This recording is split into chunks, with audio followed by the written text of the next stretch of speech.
And today the title of our satsang is When God Knows Everything.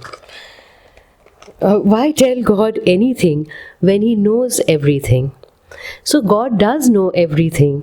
In fact, He is everything.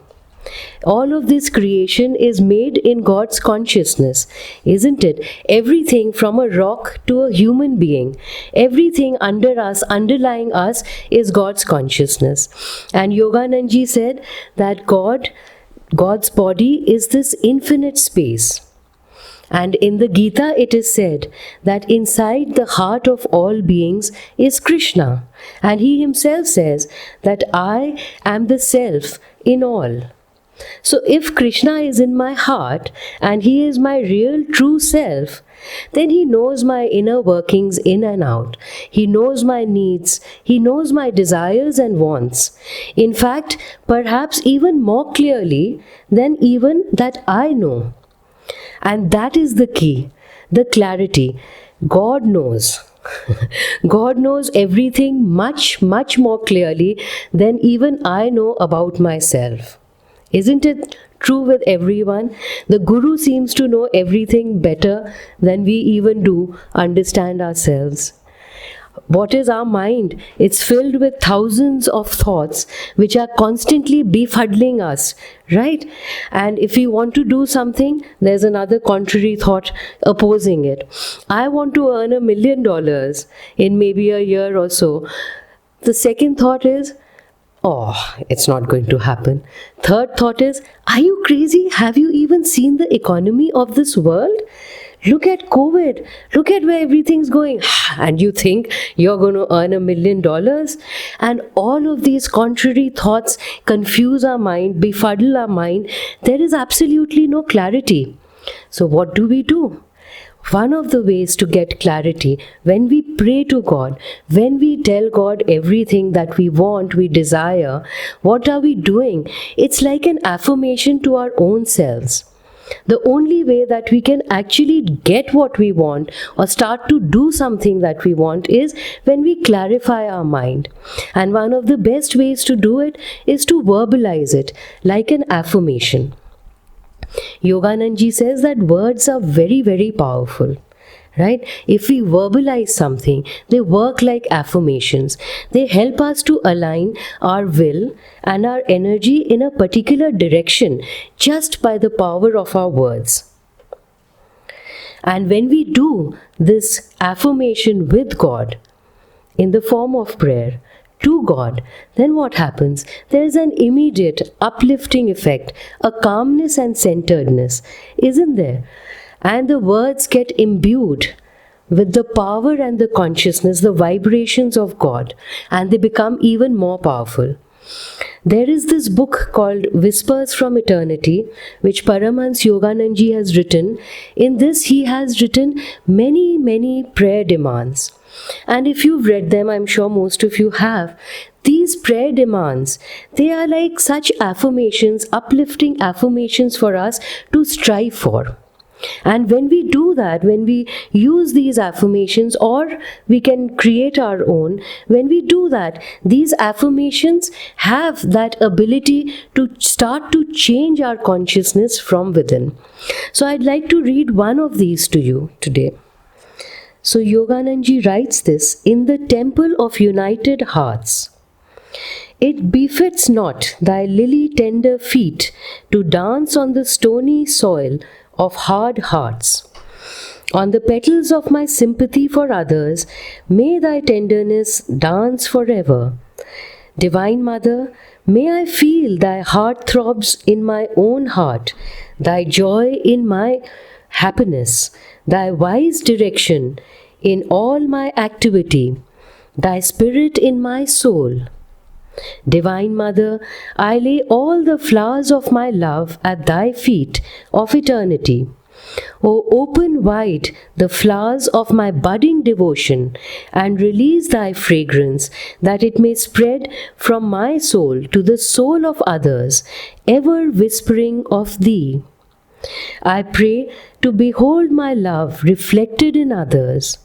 In the light of that greater love, may I behold thine unveiled face of perfect compassion.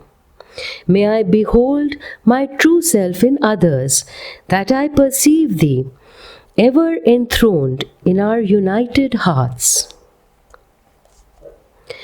Prayers like these, yes, God knows this is what we are aspiring for, and this is what He should give us, love in our hearts and everything. But it works as an affirmation for us to read these beautiful words. There's an inspiration, there is an uplifting effect in our consciousness when we pray to God daily. Also, one part of the title of this satsang I told you is, why tell God anything when He knows everything? But there's another part to it, which says, why offer God anything when He has everything? In fact, why love God at all? He is the perfect embodiment of love. Do we really think He needs that love?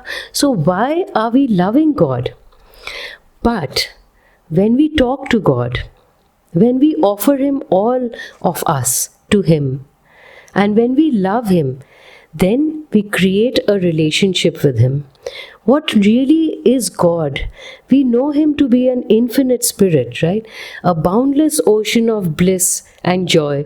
I think we all dream of that, right? Of entering that ocean of bliss. Can we really understand Him with our limited, with our finite human understanding? Thus, we have to relate to Him. When we talk to Him, when we love Him, then a special bond gets created. Then we form a relationship of a mother, father, divine friend with Him. And then we can understand Him more and more in our own human terms. There was some months back, I was hurt by a certain person, I was feeling hurt by the person's attitude. And I was so filled with this emotion that I wanted to tell somebody about it. So I went to one common friend, and when I told them my point of view, I could see they were not really interested or convinced. They were like, they were kind of trying to tell me, brush it under the carpet, right? So this is such a small thing, it's okay, this, that. And so, of course, I was not satisfied because I wanted them to understand my feelings. I didn't want them to put that person down, but at least understand my feelings. And then I said, if not this person, then who else should I confide? This one is one of my closest friends. And then I agree, I was a tube light. We all constantly talk about talking to God, right? Tell Him everything, give Him all your troubles, Yogananji said. And yet when that problem happened, it didn't occur. Finally it occurred when this friend rejected me. It occurred to me to talk to God. So I called to Yogananji at the Spiritual Eye, and I complained and I said, this person also doesn't listen, that person also doesn't listen, Upar se this person is hurting me constantly, or what's happening here? What are you doing? Why aren't you helping me? And as I was complaining and letting my heart out, something very interesting was happening in my heart. My heart started getting lighter and lighter and lighter, and I probably felt better that day than I had in many days. And the most beautiful part was that even in my mind, a clarity of that situation started to come, and understanding started to come, and then there was peace because understanding had started to come. And the best part was I did not feel like overloading anybody else with my burdens, So that is the power of talking to God. And what do you think really happened here? Did he not know? Yogananji didn't know I'm going through all of this trouble, but he waited till I come to him and then I ask him, what's happening here? It's not about the fact that God doesn't know what's happening with us. It's the fact about me being open to receive His guidance and His help. When I tuned into Him, when I surrendered to Him all my troubles, when I asked Him, now you do something for me, literally I said, then He was able to come in and help me and give me that guidance, give me that help that I really needed.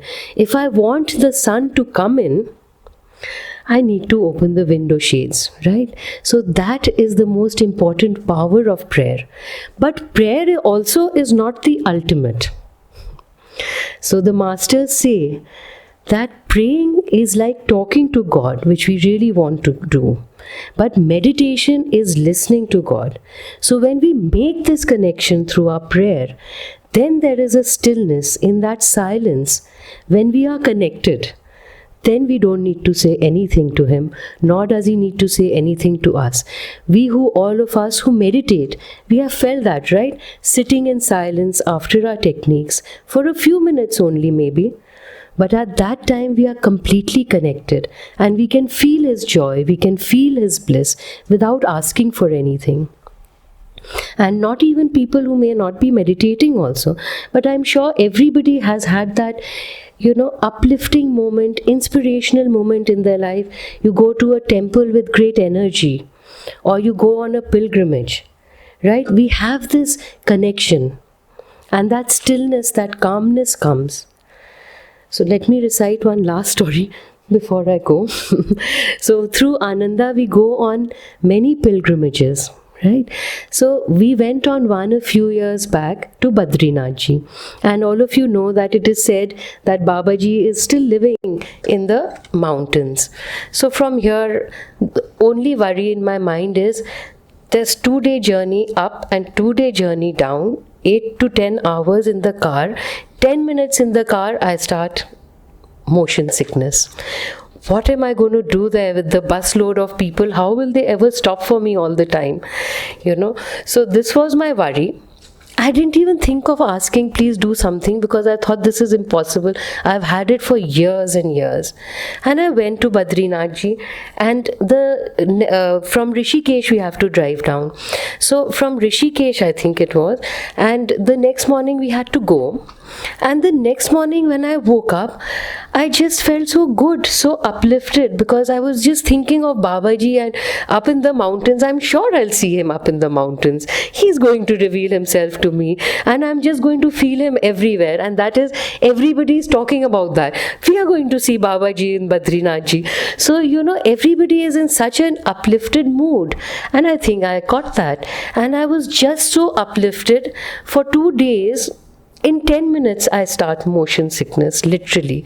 Those 2 days went eating, and I can never eat on the journey. I ate well, breakfast, lunch. Those who know me, I cannot do without it. So I really enjoyed my breakfast, lunch.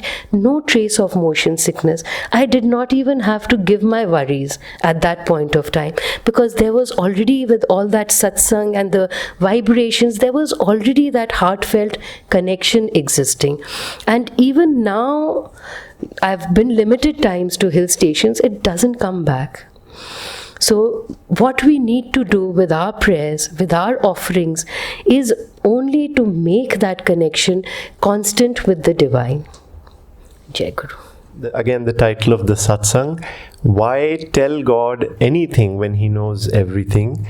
And why offer anything to God when He has everything? And I remembered a funny story of a friend who got to test the first part of this title. Why tell God anything when He knows everything? And at this point, this devotee thought God didn't know everything. So he had a good experience. This was a friend. He lives in Pune. He's in his 70s now. And he's a disciple of the great woman saint Anandamayi Ma.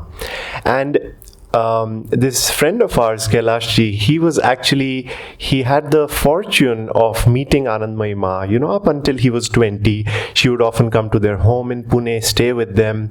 And she also had an ashram in Pune where, Kailash and his family would go to visit her often. So one time, there was a satsang, and I think it was on a Sunday morning at Ma's ashram in Pune. And Kailash's father, Kailash was in college at that time, his father told him, okay, Kailash, tomorrow morning there is a satsang with Ma. So he said, sure, yes, Dad. And he said, 10 o'clock sharp, we have to be there. So Kailash says, okay, certainly, absolutely. But then half an hour later, Kailash was in college and he had a girlfriend. So he gets a call and she says, hey Kailash, how are you? He says, very well, very well. She says, so tomorrow is Sunday. So he said, yeah, so let's meet. Of course. He's just going in this flow. And she says, okay, so 10 o'clock, let's meet at MG Road. MG Road is like a shopping place, kind of like Connaught Place here in Delhi. And he said, yeah, done. And he puts the phone down and he realizes what he's done. He's supposed to be at Ma's ashram for the satsang, but now he's promised his girlfriend he's going to be there. So what he does is he goes to the ashram early, like around 9:30, just to show his face that, I'm here, I came, Ma. And he said, Anandmayi Ma, just like in this hall, she was seated in the front and there was some chanting going on and he met some disciples.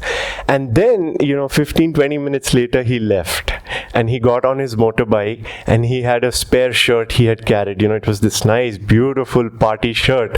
So he wore that and he goes to this restaurant where he and his girlfriend were supposed to meet. So he's waiting there and it's 10 and then it's 10:15 and then it's 10:30 and she doesn't show up. Then it's finally 10:45 and he's like, oh my God, let's get out of here. He couldn't get in touch with her.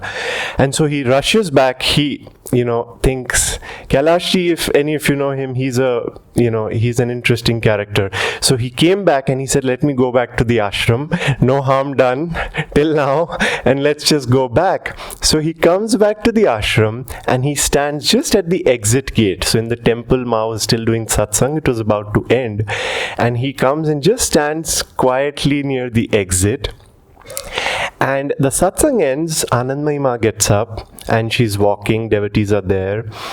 And as she's about to leave the satsang hall, she stops just next to Kailash. And Kailash, has his eyes down.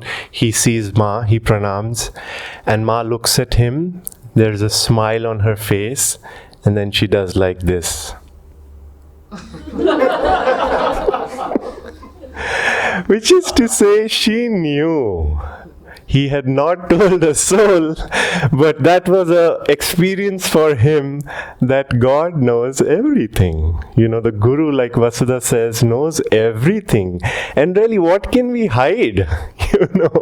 What can we hide from Guru? What can we hide from God? They know everything because on one level, as we will all one day realize, they are within us, they are us.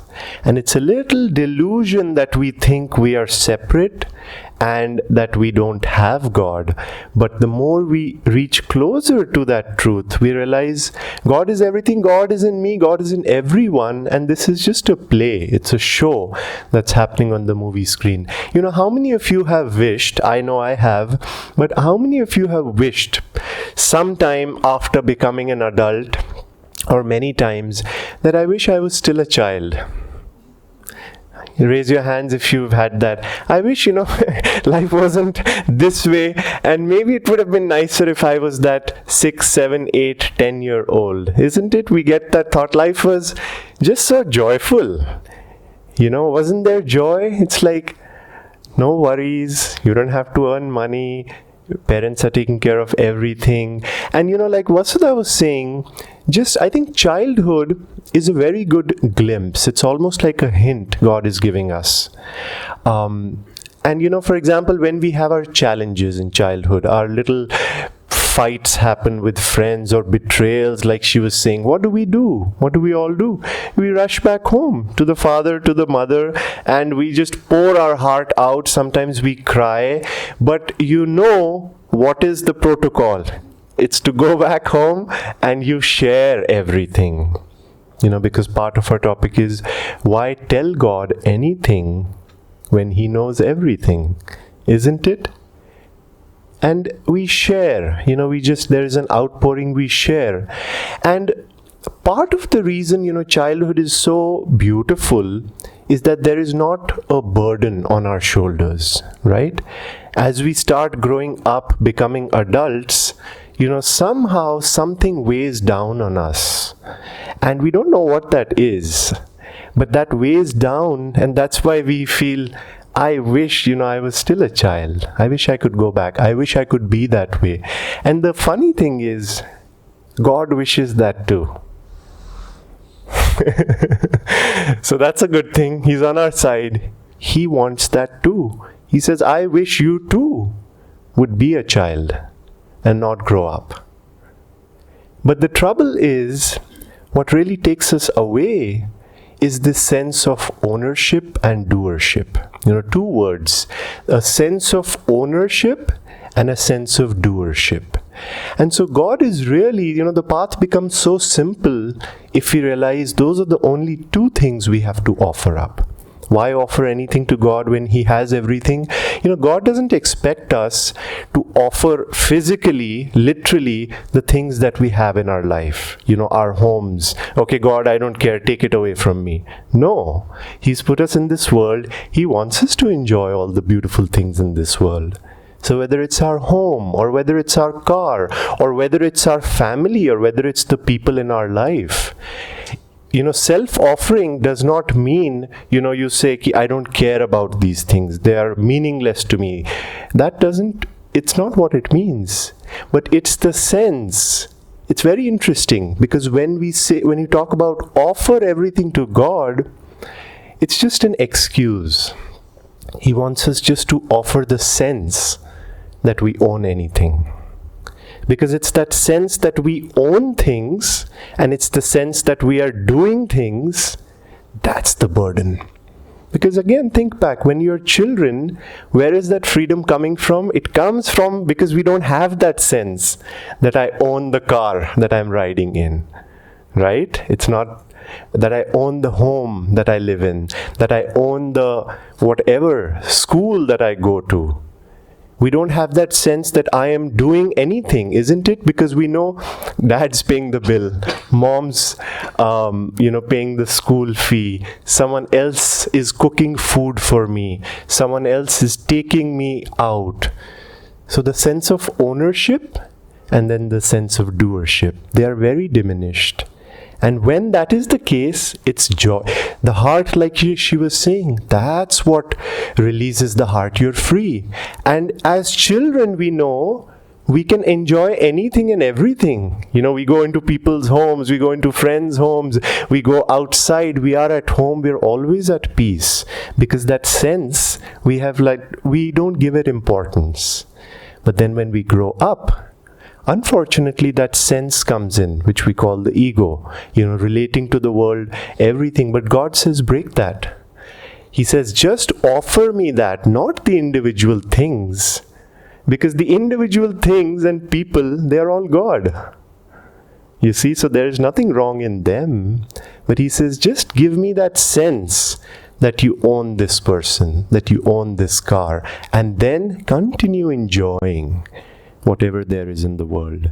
And when we do that, really, it's like you can just be at joy, you can be at peace in this world, you can enjoy everything becomes pure, everything becomes divine, and you realize I don't have to own a thing, I don't have to own a person, I can still enjoy them, I can still share with them, but it adds to your joy then. Nothing takes away from our joy. So, why tell God anything when He knows everything? Just precisely why Vasudha said. Because it unburdens our own heart. And the more we can get into that habit of doing it, miracles can happen. It's just like, again, remembering I'm a child of the divine. And why do I tell God my complaints and sorrows? Because that's what the child does with the mother, and in that simple act, he, she, they feel good. Why offer anything to God when He has everything? Well, again, just because everything is his, and you says it's yours. Why bother me by this ownership that this is mine? No, you take care of it. It's not mine. And that's so beautiful. That's so beautiful. In the autobiography of a yogi, one of Yogananda's favorite saints was a man, his name was a saint, his name was Master Mahashaya. If you've read the story, you'll remember that Yogananda loved him because he said, great as this saint was, spiritual giant, he said he was extremely childlike. He said his least prayer to the Divine Mother was how he worshipped God, he said was granted. So one time the saint said to Yogananda, come, let's go for a presentation, for a bioscope. And they went to this college, and they sat in the lecture hall, and this college lecture was happening with slides, back in the 1915s. I'm sure there weren't colorful PowerPoint presentations like we have now. So Yogananda's thought was, he said, this is quite boring. But he didn't mention it to the saint because he felt, he brought me here, he'll feel bad. But the saint, being who he was, he said, he whispered to him, I see you don't like this. He says, I am in full agreement with you. It's quite boring. And then he says, I've mentioned it to Divine Mother. And she tells me that in a few moments, the lights are going to go out, and that's our time, she says, to make our escape out of the hall. Just imagine how deeply God wants to be involved with our lives. And that sense of fun and that joy and that adventureness, how much God wants to help us in the smallest details of our life. You see, and that's what happens. The lights go out, they leave, they come out on the road, and Yogananda finds a friend of his comes, and this guy loves to talk. And Yogananda, as soon as he sees him, now he's going to ruin this time with the saint. And he comes and he starts talking to them, and Yogananda is inwardly like, God, please take him away, take him away. And the saint again whispers to Yogananda, I see that this boy doesn't interest you. I've mentioned it to Divine Mother, and she says that as soon as we reach that building they were walking, he's going to leave us. And lo and behold, they walk, and Yogananda's eyes are glued to that wall. The minute they reach there, the boy, just halfway in his sentence, he stops and he walks away. My goodness. Just so beautiful. But why I'm sharing this is because this is what the saints tell us we have to do, we can do, we should do, if we really want our lives to be so rich. If we want it to be so beautiful, every moment, every hour filled with divine joy, filled with divine fun. And it begins with self-offering, and it begins with telling God everything, even though He knows everything, right? So let's try to do that. It's a beautiful practice. And the more we do, we see, like Vasudha was saying, the least prayers He hears. And He's closer to us than the temple we go to worship and to pray in. You see? And that's what we have to remember. He's not out there. He's in my heart. And if I calmly, sincerely, quietly say, God, Divine Mother, I need this, or that didn't please me, or can you get me out of this situation, or whatever it might be, instantly I have seen that God comes to your rescue, because you're the child. Who else do you have? You tell God, Mother, you've kind of abandoned me. Who else do I have to share? Like she was saying, often in the world, even with people you trust, who are close to you, you don't feel that kind of receptivity. And so the child goes back home at the end of the day, unfailingly, to the father, to the mother, and says, receive me, hear me out, console me. And that's all God is asking of us. So many blessings, and let's try to remember this, and let's close our eyes for a moment. Just trying to absorb this truth, this practice, this advice from the great ones to ever more deeply as we go through life, as we go through this world. Just make that one constant, your one constant companion, who is always with you, always wanting to be with you, wanting you to share your deepest wishes, desires, sorrows, joys with him, with her. And let's inwardly resolve to deepen that relationship, that sweetest of all relationships. Om Shanti Shanti.